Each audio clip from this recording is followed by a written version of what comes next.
professor in geosciences, more specifically geochemistry, and even more specifically isotopic geochemistry, but don't run away. I'm not going to talk about this. The purpose today, what I'm going to show you is a new national scientific initiative of the Bulgarian government, which is centered on the critical raw materials. And I have the easy and hard task in a way because the program just starts, so there are 0 results.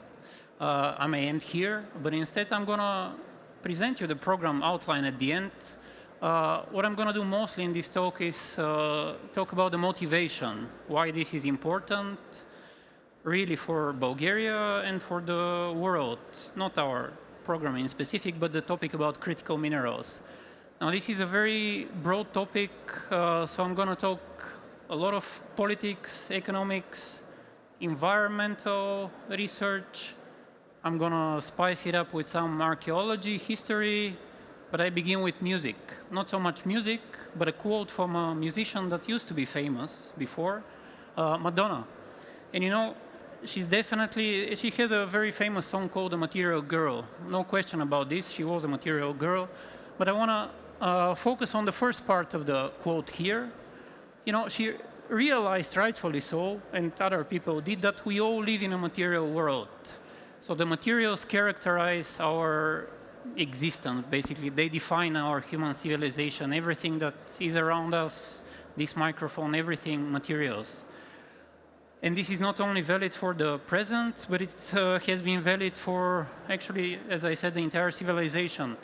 So if we look in the major periods of human existence, as defined by archaeologists and historians, they are defined by the materials that humans used. So we, of course, begin with the Stone Age, and this is the first geologist. You know, it was important to have some basic understanding of the structure and properties of the rocks to get the best weapons, basically, and tools. We move to the Chalcolithic Age, early Bronze Age, Iron Age, and so on. In all these, geology is central, and I'm going to repeatedly emphasize this during my talk. In more recent years, this focus from naming the periods of human civilization has shifted, but nevertheless, the defining moments can be, I mean, they shifted from ores, let's say, to the energy that we use. So in the more recent years, we always have used the traditional biomass, burning wood, and so on. In the 1800s, the Industrial Revolution, of course, the coal domination and the coal expansion. Then we switched to the age of hydrocarbons, oil, gas. Coal is also in this category. And we are still living in this age. Okay? We are shifting. This is the goal and the reason for this forum also to the so-called renewable energy use. In all those 3 types of energies here historically that have been used, geology is central, geoscience is central. We need to find the proper energy resource to use in our civilization. But the case is actually that even though it's more technologically advanced, the production of renewable energy is highly dependent on materials. So geology is also central for that. So what is the types of renewable energy? I mean, everybody knows them, but I just listed them here. Wind power, hydroelectric, geothermal energy, biofuel, and solar energy. And of course, it's a brilliant idea, and it's a worthy goal of pursuing to produce energy that doesn't emit any greenhouse gases, let's say. And therefore, this is a very popular type of pictures. It's just a random example from the internet. But let's see how much materials actually the green energy consumes and how green is the green energy. This is the life cycle that I made up for a typical product, in this case a solar panel. But it all starts with mining. We need to have the materials, the raw materials for that. We need to transport the raw materials, and those are heavy. We need to refine the raw materials. We need to transport the refined goods to a production facility, which also uses, of course, materials. Then we need to transport the goods to and from China, most likely in these days. We need to bring them to the consumers. We have to try to recycle. I'm going to talk a little bit about the recycling current availabilities and possibilities. And then inevitably, we end up with waste. Now, each and every step of this life cycle of the process consumes energy. A lot of it consumes materials, a lot of them.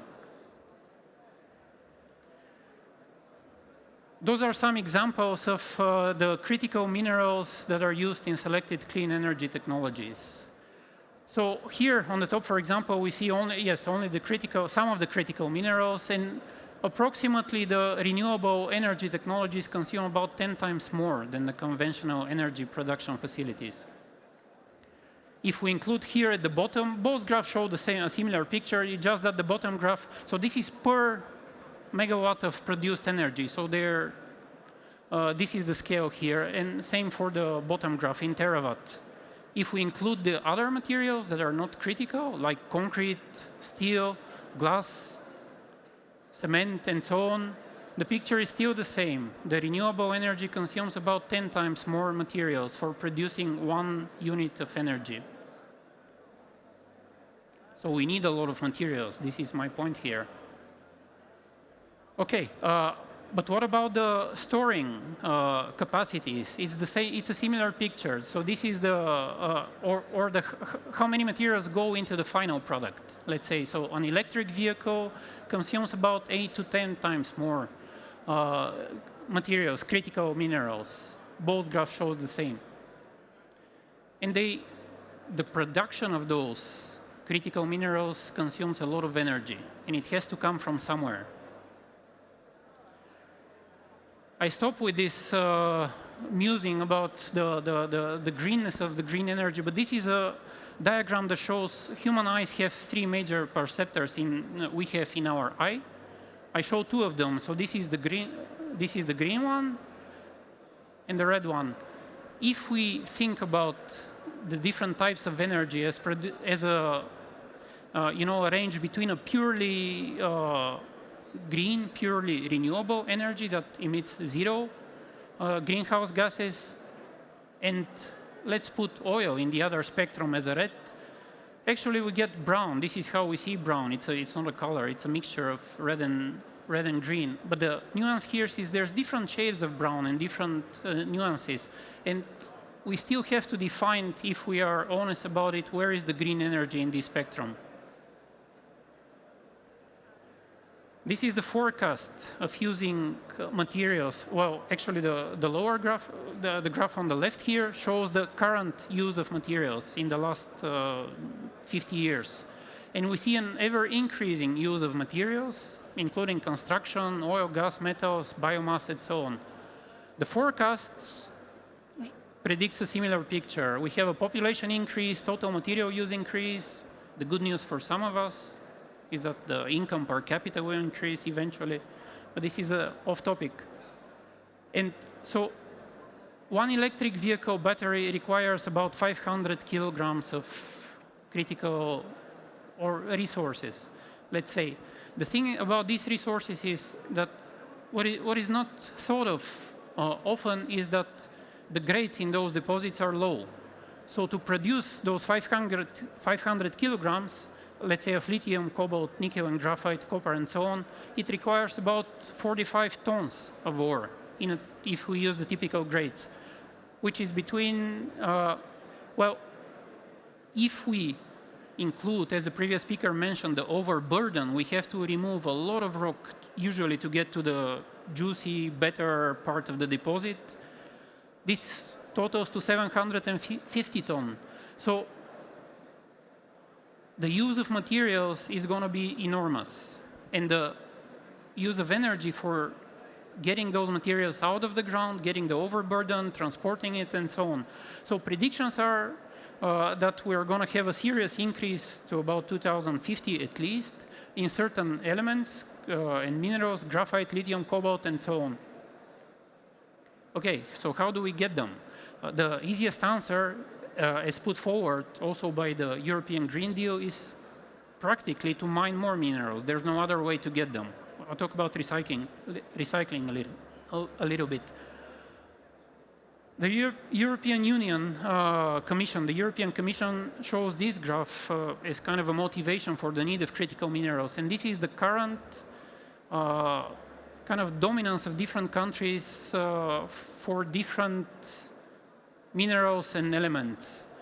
And it shows both production, mining, so-called mining, extraction, and refining. I'm not going to talk about the details, but if you know, okay, the US is a major producer of beryllium and helium, for example, and other countries here and there. But the majority of all those elements that we now call critical are produced in China. The majority of those elements are refined in China, and they're sold by China after that to the world. So how do we estimate which element is a critical one?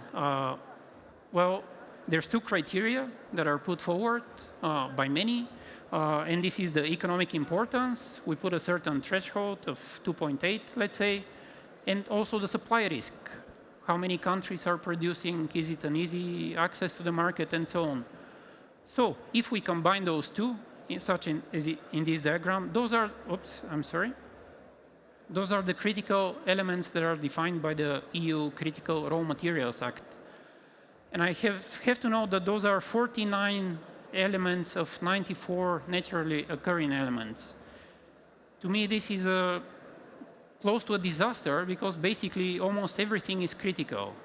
Okay, some of them are grouped in the group of heavy rare earths and the light rare earths and the platinum group elements and so on. So the numbers becomes a little bit more, acceptable, but it's still a very big number.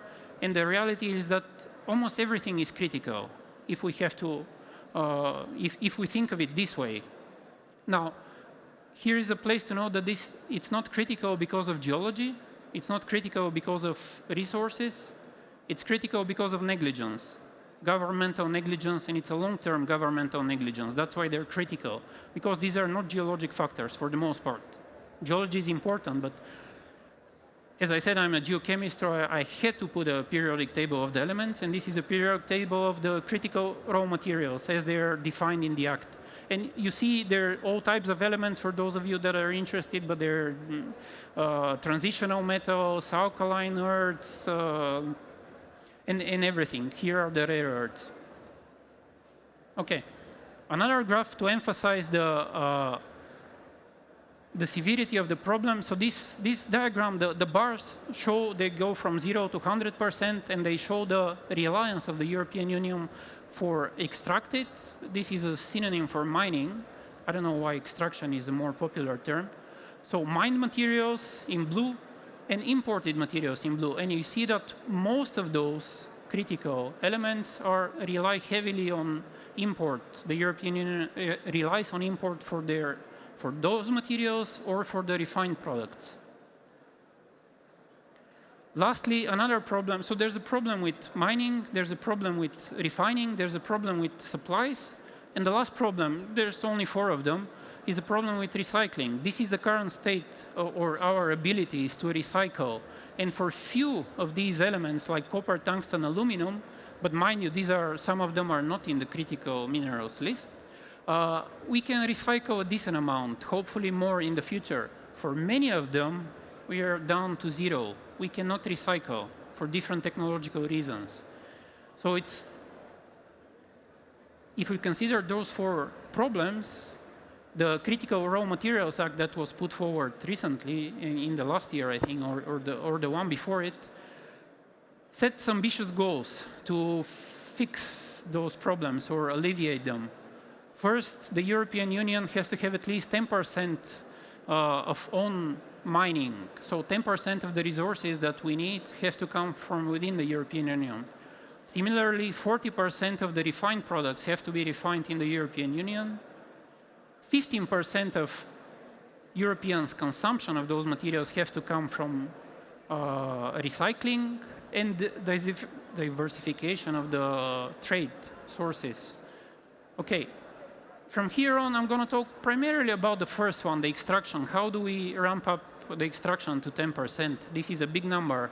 I have to look how much is the current one, but it's not very much. There are not many countries mining in Europe. Bulgaria is actually one of them. We mine quite actively copper, gold, base metals. That's about it, plus minus some other materials.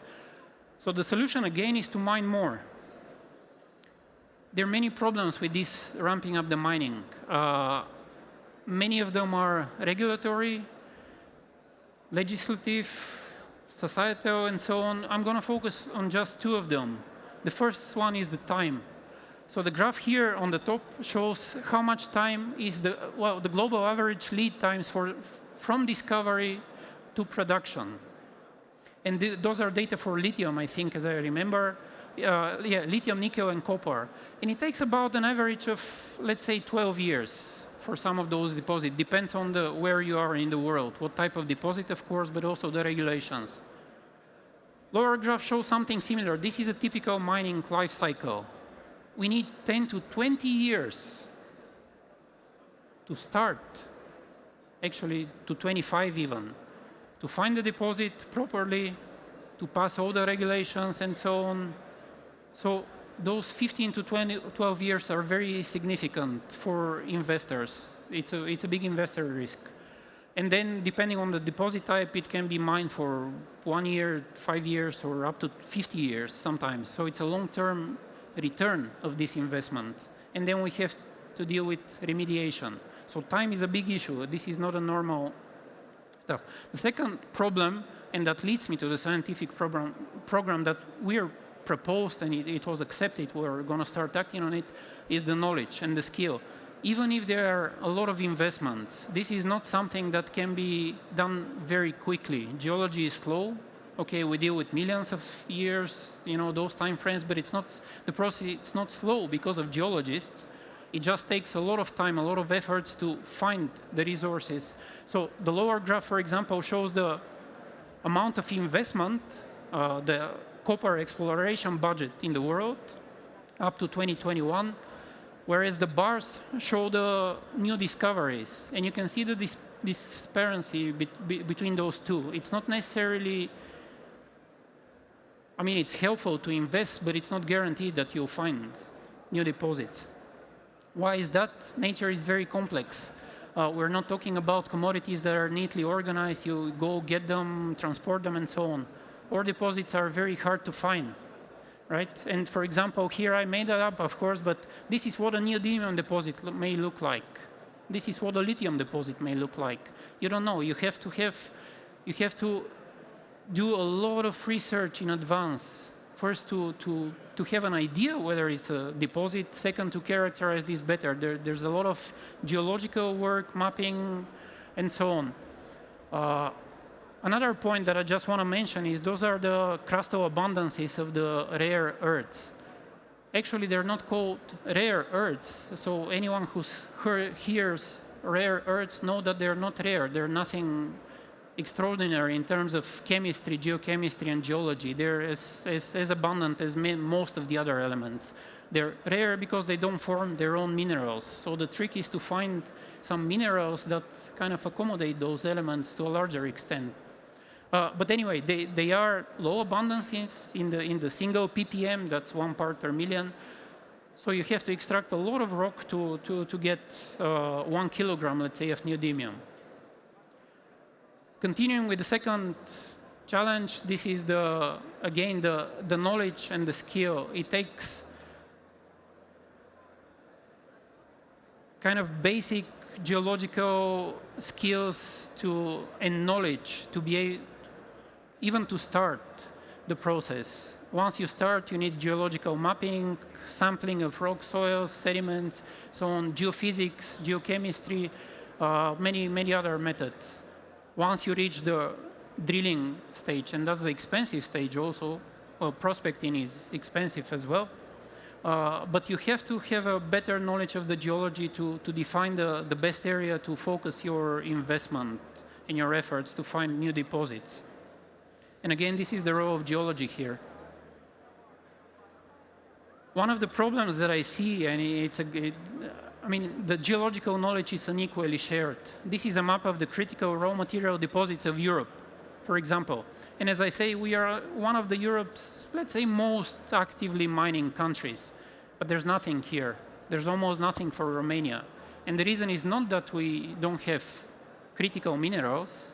The reason is that we don't have our own internal backyard organized very neatly. We don't know. And there are many countries, other countries, let's say, like this. Actually, we don't have a functioning geological survey. I'm here representing Bulgarian Geological Survey, but it doesn't exist.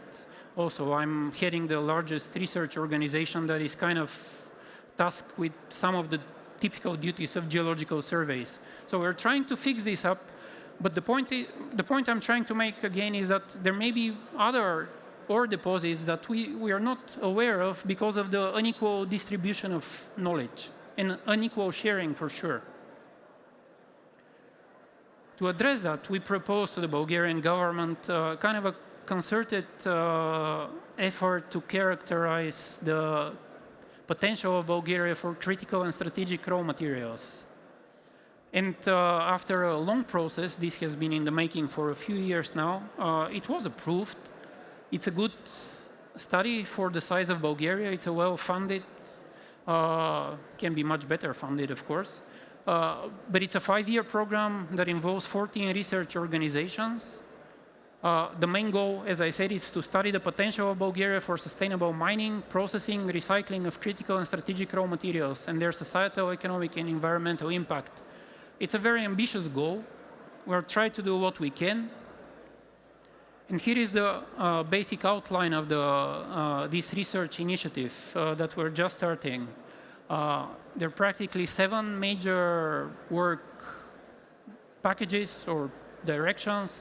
The first one is we're going to try to summarize actually the information available for each deposit and occurrence of critical raw materials in the country, their geologic controls, perspective areas. So we'll make a summary per critical element, we'll make a summary per deposit. Second package, we're going to look in the tectonic and structural controls on the formation of those deposits with some other activities. Third one, estimating Bulgaria's potential for energy resources needed for the green transition. And these are oil, natural gas, coal, hydrogenation, tactics, let's say, low temperature, geothermal, and biofuels. And a point I want to make here that is often kind of set aside is that the hydrocarbons are the energy of the green transition. There is no other energy. These are the hydrocarbons are the energy of the green transition. Once we do the green transition, the hydrocarbons are probably going to be left out of the equation, but they are the defining energy of the transition. We don't know actually what we have. We have good indications for decent hydrocarbon deposits. Our neighbor have, we don't know. The goal here is to try to, I'm not going to find the hydrocarbon deposit. I'm not going to drill for it, but to provide the basic geological knowledge that can be used by investors, government, and so on to make the right decisions for that. Fourth package, we're going to look for methods for efficient processing of the existing critical raw materials. Many of them are into the, as the previous speaker said, in the tailings. Let's say we know they're there.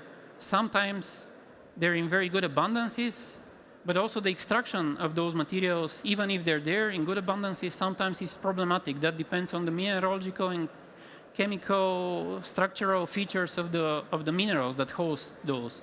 So we're going to look at different pressure leaching, bioelectric chemical, microbial leaching, economic sustainability, suitability, and so on. Fourth one, yes, we're going to look into the industrial and residential waste. How much of those critical minerals are in the tailings? We have a lot of tailings. It's a historically mining region. And we never looked for critical minerals because they were not critical, they were not selling, not interested enough. Now they are. And for some of them, there's good indication that actually the tailings are the kind of the new ore deposits, considering how difficult it is to find new proper ore deposits. It gets more and more difficult as the good ones are already found out. Fourth one, There's going to be a group looking at the environmental impacts of mining in the regions that we mine currently, on air, water, soil, and biodiversity. And the last one, social and economic impacts, because these are important. People in Bulgaria, even though it's a mining country, the majority of the people, they don't know the benefits, the process, the risks, and so on. I end up with a summary. Not sure how much time I have, but if there's more time, I'm ready to answer any question. In fact, we do all live in a material world. Renewable energy requires massive amount of materials. I think that's pretty obvious. The transition to renewable energy requires massive amounts of non-renewable energy, and that's also a fact, unavoidable. Critical raw materials are critical because of negligence, not because of their abundance on Earth. The Critical Raw Materials Act of Europe is a late but welcomed measure that offers legislative proposals for appropriate and set ambitious goals.